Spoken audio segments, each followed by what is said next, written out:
Voici une vidéo sur le revolver Smith & Wesson 32 Double Action.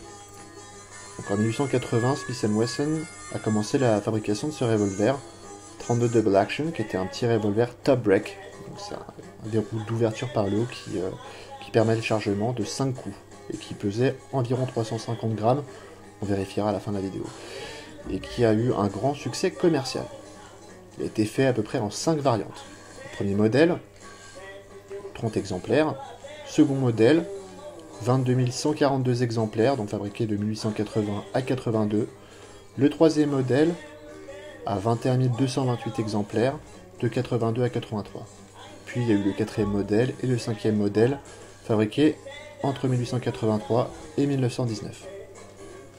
Donc c'était une arme qui était proposée dans toutes sortes de finitions, bronzée, nickelée, dorée, gravée, avec des plaquettes allant du plastique, du bois, ivoire ou même de la nacre, et des canons donc d'une longueur de 3 à 10 pouces.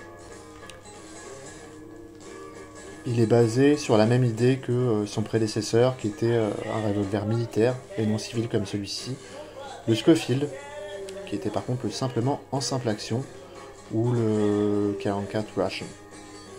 Il était énormément apprécié en Europe, ce petit 32, et on le trouvait donc sur les pages du catalogue de la manufacture d'armes et cycle de Saint-Étienne. Il a été énormément reproduit, notamment en Belgique et en Espagne.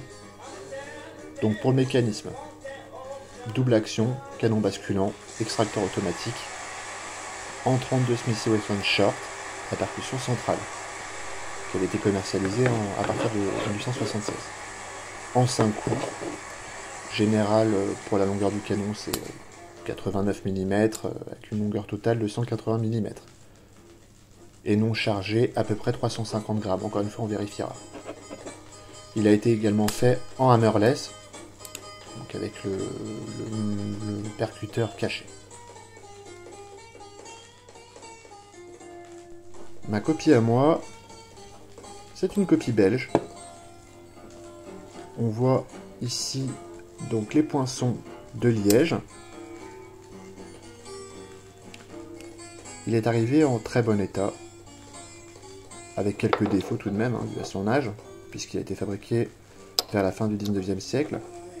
Pour les défauts, le doigt élévateur capricieux, le ressort principal peu franc, et les ressorts de rappel de la gâchette absents. Ainsi, pour refaire fonctionner la double action, il faut faire revenir la gâchette en avant.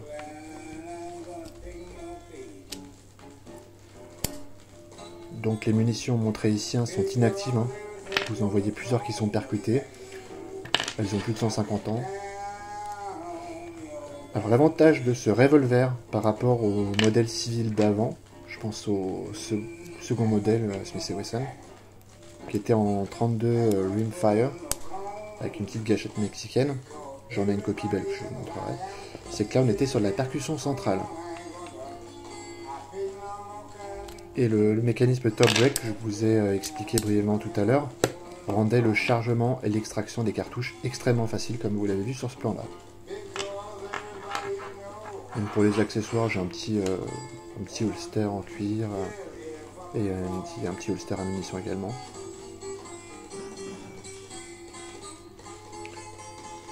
Donc mon exemplaire à moi, comme je vous le disais, il est en bon état. Il y a quelques rayures, je pense que le propriétaire d'avant avait dû tenter de le polir un petit peu plus. J'essaierai d'atténuer ces rayures. Je pense que mes plaquettes sont en ébonite et l'une d'entre elles est fissurée. Je vais vous montrer ça. Je pense que l'ancien propriétaire l'a recollé.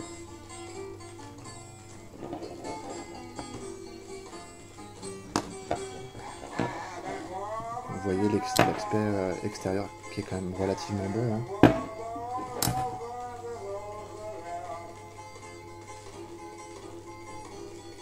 Vous voyez ici donc la copie belge du Smith & Wesson second modèle, donc qui n'est pas tout à fait exact, puisque là on est sur une détente pliante et non sur une détente mexicaine.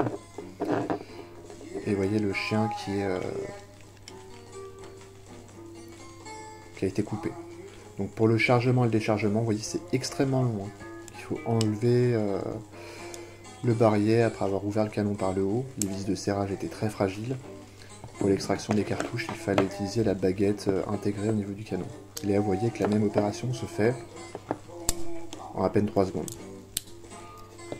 Et on passait donc du 32 rimfire au 32 percussion centrale, qui était beaucoup plus fiable, il faut l'avouer. Donc c'est deux revolvers qui font à peu près la même taille.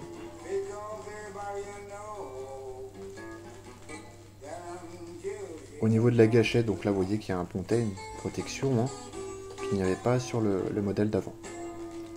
Pour le poids, vérification après la documentation intéressante que je vous ai lue tout à l'heure, ils sont tous les deux d'à peu près 400 grammes. Donc celui-ci 396 grammes pour le second modèle, non chargé.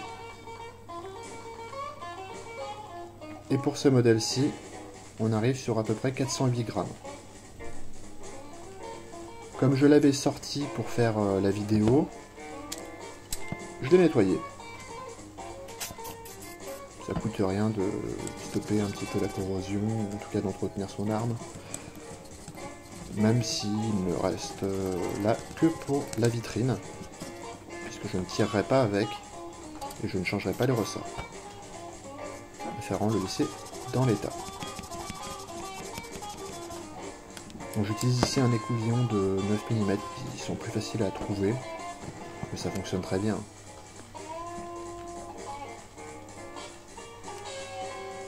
Et le voici donc en vitrine, à côté d'une autre copie, mais cette fois-ci d'un 7 mm le faucheux, et d'un véritable pistolet le gaulois. C'est tous des calibres 8 mm. Merci pour le visionnage et bonne journée.